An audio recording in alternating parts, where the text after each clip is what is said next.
Rob Walker here. This weekend has been a carnival of new experiences. My wife tried Spam for the first time. Prior to this weekend, she had formed an opinion about the processed meat food popularized by Hawaiians and Monty Python as a piece of garbage you would never want to put in your body. She tried a single piece of Spam and called it salty, like tasting salty bacon.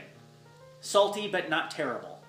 I also got to introduce my wife to the Evil Dead remake. Reboot? Ugh, I hate that term. Reimagining. Ugh. Anyway, she insisted we watch it during the daytime. She watched it completely through from beginning to end without complaint, and after it was over, she said, "It wasn't as grotesque as you made it out to be." So apparently I had over-prepared my wife for a film that includes demon possession, needle eye poking, facial and tongue mutilation, amputation with a turkey carver, pet killing, and blood rain. After it was over, she said she wasn't sure how she felt about it, she'd have to think about it, and could we please watch an episode of Farscape? Apparently watching puppeteered aliens in space makes everything better. And this whole experience got me thinking about the horror genre and why I'm a fan of it. You see, one of my first conscious memories is watching The Wolfman on TV with my dad. My mom was an avid reader of Stephen King, so I had scary stories and horror movies in the house all the time. When I met my wife in college, she made it blatantly clear that she was not a fan of scary movies,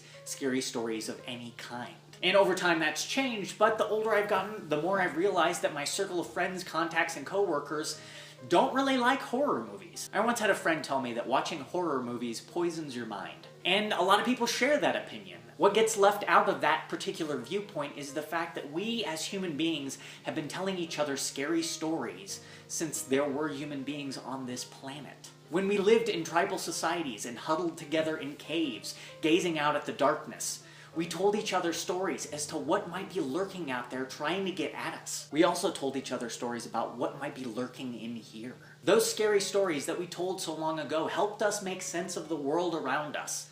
And I think they still do.